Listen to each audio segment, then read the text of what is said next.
Salam jemaat yang dikasihi oleh Tuhan. Terima kasih malam ini kita bisa bertemu melalui video ini sebagai bahan renungan kita menyambut tahun baru dan menutup tahun 2024. Sebelum kita merenungkan firman Tuhan, saya ingin mengajak kita semuanya untuk berdoa. Kita berdoa.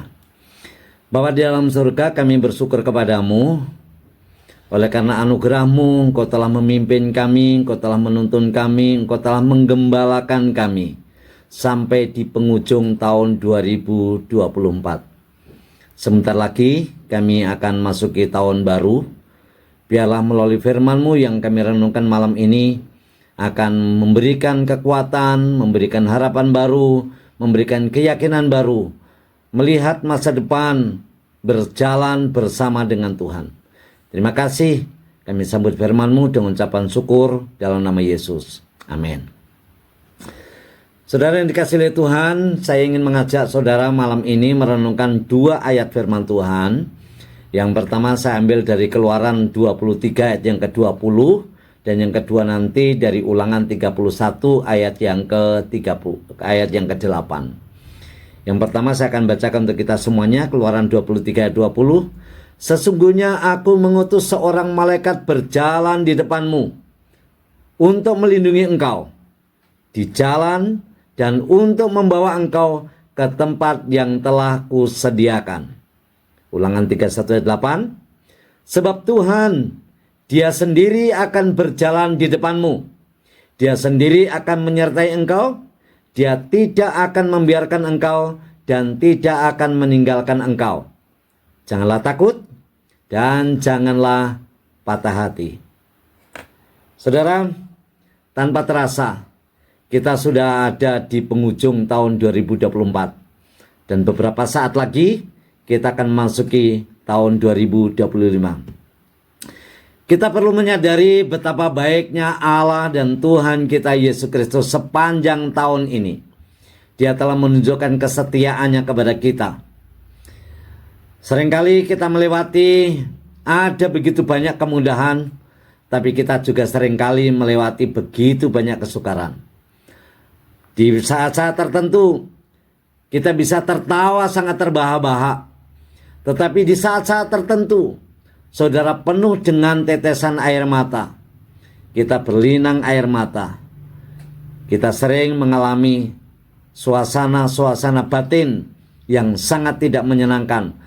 Tetapi dalam beberapa konteks kita sangat dipuaskan oleh Tuhan. Di awal tahun biasanya muncul banyak peramal-peramal yang meramalkan dan memprediksi tentang bencana alam, tentang ekonomi, tentang politik, dan banyak hal. Termasuk di dalamnya bahwa model pakaian juga diramalkan. Bahkan ada orang yang memprediksi, meramalkan tentang model alat-alat kecantikan. Nah, ini seringkali bisa menyenangkan, tetapi saya rasa bahwa ada banyak hal yang tidak enak. Seperti yang kita telah ketahui bahwa ada pesan yang sangat kuat yang disampaikan oleh Tuhan pada kesempatan malam hari ini. Kalau saudara perhatikan ada dua kalimat pendek di dua ayat ini. Nah, sebetulnya ini yang menjadi tema kita dalam renungan ini adalah Tuhan berjalan di depanmu. Untuk apa? Di pasal 23, Keluaran 23 ayat yang ke-20. Tujuan malaikat berjalan di depan kita untuk melindungi engkau di jalan dan untuk membawa engkau ke tempat yang telah kusediakan. Menarik bahwa malaikat yang berjalan di depan kita bukan tanpa tujuan. Tujuannya apa? Untuk melindungi saya dan saudara di jalan. Itu yang pertama.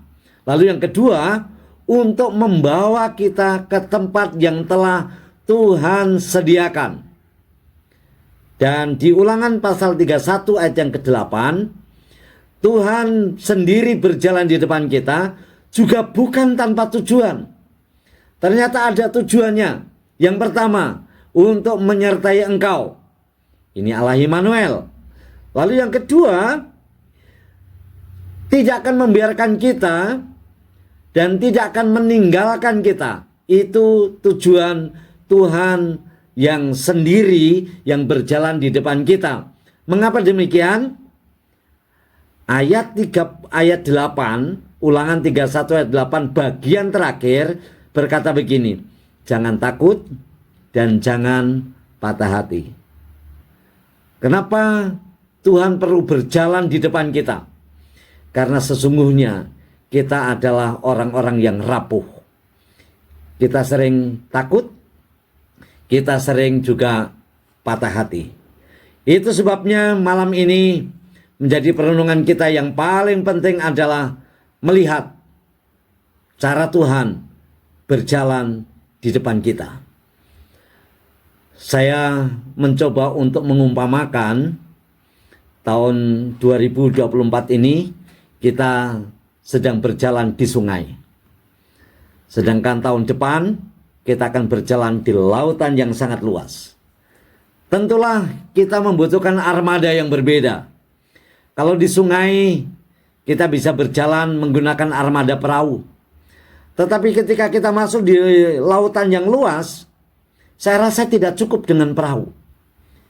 Kita butuh kapal. Kapal yang besar. Yang memiliki tenaga yang besar. Karena tantangan, gelombang yang kita hadapi jauh lebih besar. Samudera luas. Lebih luas dari sungai, dari danau. Dan kita sangat membutuhkan armada yang lebih besar. Kita sedang ada di penghujung sungai.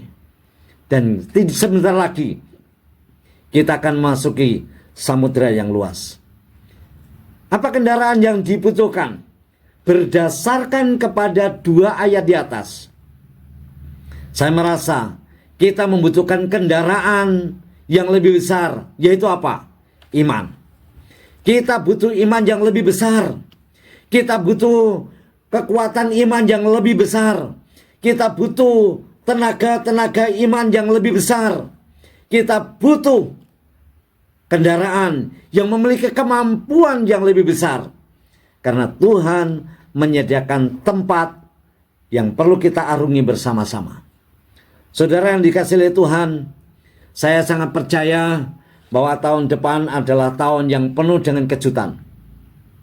Tahun depan adalah tahun di mana kita bisa menikmati lebih banyak janji-janji Allah. Tahun depan merupakan tahun di mana kita bisa menikmati dari semua penggenapan janji Bapa yang disediakan bagi saya dan saudara. Saya akan bacakan Ulangan 10 ayat 14 sampai 17. Sesungguhnya Tuhan Allahmu yang empunya langit, bahkan langit yang mengatasi segala langit, dan bumi dengan segala isinya. Tetapi hanya oleh nenek moyangmu lah hati Tuhan terpikat, sehingga ia mengasihi mereka, dan keturunan mereka lah, yakni kamu, yang dipilihnya dari segala bangsa, seperti sekarang ini. Sebab itu sunatlah hatimu dan janganlah lagi kamu tegar tengkuk. Sebab Tuhan Allahmu, Allah segala Allah, dan Tuhan segala Tuhan, Allah yang besar, yang kuat dan dahsyat, yang tidak memandang bulu ataupun menerima suap. Kalau tadi di 2 ayat di depan kita melihat 2 frasa, Allah berjalan di depanmu, malaikat berjalan di depanmu, dan siapakah Allah yang berjalan di depan kita? Dijelaskan dalam kitab Ulangan ayat yang ke-17 bahwa Allah itu adalah Allah yang besar. Bukan hanya besar, tetapi juga dia Allah yang kuat. Bukan hanya Allah yang besar dan kuat, tetapi Allah yang dahsyat. Saudara yang dikasihi oleh Tuhan, Allah kita sungguh-sungguh besar dan dahsyat. Oleh karena itu jangan batasi dengan pikiranmu. Jangan batasi juga dengan pengalaman-pengalaman hidupmu masa lalu. Jangan batasi juga dengan kemampuan-kemampuan kita yang lemah ini. Kalau Tuhan sudah berjalan di depan kita, Dia cukup menyediakan kemampuan bagi saya dan saudara. Mari kita jalani. Kalau tahun ini sudah bisa kita lewati, maka dengan keyakinan, dengan kendaraan yang besar itu yaitu iman, kita akan masuk ke tahun depan. Samudra luas itu kita jalani dengan kekuatan iman yang lebih besar. Saudara-saudara yang dikasihi oleh Tuhan, kabar baiknya adalah kita butuh iman, baik personal maupun iman secara korporat, iman secara kebersamaan.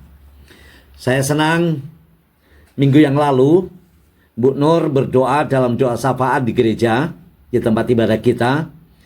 Salah satu kalimat yang saya ingat adalah, saya bersyukur saya punya gembala yang memiliki iman yang besar. Terima kasih Bu Nur. Tapi sesungguhnya yang saya harapkan bukan hanya gembalamu yang punya iman yang besar. Kerinduan saya adalah kita sama-sama ada dalam satu kapal yang besar. Itu sebabnya akan jauh lebih dahsyat kalau semuanya memiliki iman yang besar. Bukan hanya gembala yang punya iman yang besar. Bukan hanya gembala yang punya impian yang besar. Bagaimana kalau misalnya kita sepakat malam ini, saya, saudara semuanya, kita memiliki iman yang besar untuk meyakini janji-janji Allah yang besar yang Tuhan sediakan. Di Ulangan tadi, di Keluaran tadi dikatakan bahwa menuntun kita ke tempat yang telah kusediakan. Tuhan menyediakan satu tempat bagi saya, bagi saudara, bagi kita semuanya. Tentulah ini butuh iman yang besar dari semua yang ada, dari semua potensi yang ada, yaitu potensi yang ada pada diri saya dan saudara. Kalau saudara memikirkan mengenai masa depan yang penuh dengan harapan itu, kita butuh kendaraan yang lebih besar. Tetapi perhatikan baik-baik, kita perlu menutup semua celah yang berpotensi membuat iman kita tenggelam. Bukan itu yang saya harapkan. Tetapi yang saya harapkan adalah kita tetap eksis, ada di luar, nampak dalam ketaatan, nampak dalam kesetiaan, nampak dalam ketekunan. Saudara, di Ulangan pasal 10 ayat yang ke-16, ya, ayat pasal Ulangan 10 ayat 16, itu kata yang digunakan adalah tegar tengkuk. Tapi sesungguhnya kata itu seringkali sulit untuk dimengerti. Tetapi saya ingin perjelas, kata yang digunakan kata tegar tengkuk itu adalah kata oreb dalam bahasa Ibraninya. Kata itu bisa berarti keras kepala. Kita sering mengatakan kepada suami, kepada istri, kepada anak, kepada tetangga, kepada teman, ini orang keras kepala, mudah untuk dipahami. Tapi tegar tengkuk kadang-kadang sulit untuk dipahami. Dan saya memberitahukan kepada kita, seperti orang Israel, berkali-kali dia tegar tengkuk, berkali-kali dia keras kepala. Sekalipun diberitahukan oleh Nabi Musa yang selalu menolong mereka, tetapi bangsa Israel selalu memberontak. Karena dia menggunakan pengalaman masa lalunya, dia menggunakan pikirannya, dia menggunakan kemampuannya, dia menggunakan seluruh ambisi-ambisinya. Saudara, saya memberitahukan kepada kita malam ini, mari kita yakini janji Tuhan. Tuhan yang berjalan di depan kita, dan Tuhan itu adalah besar, Tuhan itu kuat, Tuhan itu dahsyat. Jangan batasi dengan pengalaman masa lalu kita. Jangan batasi dengan kemampuan berpikir kita. Jangan batasi dia dengan perasaan-perasaan kita. Izinkan dia berdaulat, menggenggam seluruh zaman, menggenggam seluruh kehidupan kita. Anak-anakku, keluargaku, semuanya, rumah tangga kita membutuhkan iman yang besar. Pekerjaan saudara, tempat usaha saudara membutuhkan iman yang lebih besar lagi. Anak-anakku yang sekolah, yang sedang kuliah, menempuh pendidikan, saudara butuh iman yang besar. Di samping usaha yang besar. Israel, bangsa itu banyak yang gagal. Ya, orang-orang Israel banyak yang gagal memasuki tanah perjanjian. Tempat yang sudah disediakan oleh Tuhan. Saya tidak ingin kita semuanya, seluruh jemaat PB, orang-orang yang gagal. Mari kita masuki dengan satu keyakinan. Allah berjalan di depan kita. Malaikat Tuhan berjalan di depan kita. Tuhan yang dahsyat, Tuhan yang kuat, Tuhan yang besar sedang menuntun kita mencapai sasaran ilahi, sasaran Allah. Tuhan punya tujuan mengapa membawa saya dan saudara ada dalam dunia ini, ada dalam era ini. Saudara yang dikasihi oleh Tuhan, kita perlu memasuki dan menduduki tempat yang telah Tuhan sediakan. Jangan jadikan diri kita sebagai orang-orang yang gagal. Jika manusia hanya bisa memprediksi, manusia hanya bisa meramal, tetapi keyakinan kita adalah, iman kita berkata begini, Allahku Allah yang besar, Allah yang dahsyat, Allah yang kuat, yang menggenggam semua zaman. Dia tahu apa yang akan terjadi ke depan dengan kita.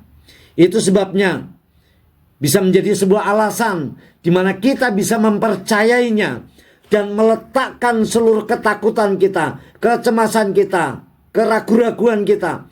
Kita letakkan, kita serahkan kepada Tuhan, Allah yang dahsyat, yang mengerjakan banyak perkara itu. Saudara yang dikasihi oleh Tuhan, tentulah saudara masih ingat kepada satu syair lagu yang mengatakan, tak ku tahu kan hari esok, namun langkahku tegap. Bukan surya ku harapkan, karena surya akan lenyap. Oh tiada ku gelisah akan hari menjelang. Ku berjalan serta Yesus, maka hatiku tenang. Saya ingin mengajak saudara juga untuk membaca Markus pasal 10, ayat yang ke-32. Yesus dan murid-muridnya sedang dalam perjalanan ke Yerusalem, dan Yesus berjalan di depan. Murid-murid merasa cemas dan juga orang-orang yang mengikutinya dari belakang merasa takut. Sekali lagi Yesus memanggil ke-12 muridnya dan ia mulai mengatakan kepada mereka apa yang akan terjadi atas dirinya. Saudara, kemana saudara sedang berjalan sekarang? Bukankah kita sering mengalami situasi seperti para murid? Kita tahu Tuhan sedang berjalan di depan kita. Hari ini, malam ini, Alkitab memberitahukan itu. Tetapi kadang-kadang kita memiliki sifat seperti para murid. Di ayat ini bagian kedua berkata begini. Murid-murid merasa cemas. Dan orang-orang yang mengikutinya juga takut. Sekalipun mereka tahu bahwa Yesus sedang berjalan di depan, tetapi murid-murid masih merasa cemas dan orang banyak menjadi takut. Hari ini, malam ini, saya memberitahukan kepada saudara, apa yang perlu kita takutkan? Ya, kita baru saja melewati masa sukar, pelayanan pemberitaan kabar baik. Kita sedang ada dalam suatu situasi yang sangat tidak baik. Tetapi bukankah Tuhan sendiri yang berjalan di depan mengatasi masalah kita? Bukankah Tuhan yang sedang berjalan di depan kita? Sekalipun kita masih merasa ada begitu banyak masalah. Kemana saudara pergi? Kemana kita sedang berjalan? Menuju kemana kita sedang berjalan? Murid-murid dan Tuhan Yesus sedang berjalan ke Yerusalem, ke ruang kudus, ke rumah doa, ke tempat yang suci. Tetapi seringkali, sekalipun kita tahu sasaran perjalanan kita, seringkali rasa takut, rasa cemas menghantui saya dan saudara. Mari kita percayakan tahun ini, tahun depan, kita percayakan kepada Tuhan yang dahsyat, Tuhan yang kuat itu. Mengakhiri renungan ini, izinkan saya untuk membacakan satu puisi. Bunyinya begini. Kubungkus setitik harapan di tahun yang baru. Kujadikan ia pucuk-puncuk doa di ujung waktu. Semoga terbang ke samudra dan langit yang tinggi. Kuharapkan ribuan pelangi indah setelah badai berlalu. Semua doa dan harapanku kuserahkan pada Tuhan pemilik hidupku, seperti sajak-sajakku yang tersimpan di akar hatiku. Semua doaku hanya untuk secercah cahaya mentari. Tuhan, angkatlah doaku bersama pelangi indah di balik awan. Jadikan doaku pelipur lara di penghujung nafas. Semoga air mata tiada pernah mengkhianati hati. Hanya kebahagiaan yang melambai, bukan kesedihan yang mencabik, melainkan rona asa yang pasti menarik. Setapak demi setapak waktu berlalu, lepas dari pelukan masa lalu, masa di mana aku selalu cemburu terhadap apa yang disebut palsu, masa di mana aku penuh rindu justru terhadap pada yang disebut palsu. Semua hanya memuaskan hasratku, akar sekedar hawa nafsu yang menggebu. Aku tak pernah peduli dengan Tuhanku. Kini tahun kan berganti. Aku harus menyadari, sebelum semua menjadi tanpa arti, saatnya aku harus mengubah hati. Seiring waktu yang berganti, aku harus menemukan jati diri, agar hidupku penuh arti. Selamat datang tahun baru. Aku akan menyambutmu dengan harapan baru bersama Tuhan yang mengasihiku. Tuhan Yesus memberkati. Selamat tahun baru. Selamat menikmati mujizat. Tuhan menyertai saya dan saudara. Kita berdoa. Bapa di dalam surga, kami mengucap syukur kepadamu. Malam hari ini Engkau memberikan kepastian kepada kami bahwa Tuhan sedang berjalan di depan kami. Meski awan kelabu seringkali meliputi mata kami, meliputi hidup kami, namun malam hari ini dengan suara lantang Engkau sedang berbicara kepada kami semuanya, supaya kami jangan takut, jangan gentar, sebab Engkau adalah Allah yang besar, Allah yang kuat, Allah yang dahsyat, yang sedang menyertai kami, menghantarkan kami kepada tempat yang Engkau telah sediakan. Kami mengucap syukur bahwa tahun ini dan tahun depan kami akan jalani dengan iman yang lebih besar lagi. Terima kasih Bapa. Kami serahkan doa ini hanya dalam nama Tuhan Yesus. Amin. Mohon doanya untuk kita semuanya, bahwa saya dan Bu Helen akan berangkat mungkin besok subuh ke Banyuwangi untuk mengikuti pertemuan Badan Pengurus BPD Bali Nusra, dan sekaligus ada persekutuan hamba-hamba Tuhan Bali Nusra. Tuhan Yesus memberkati. Salam, sampai ketemu tahun depan. Salam.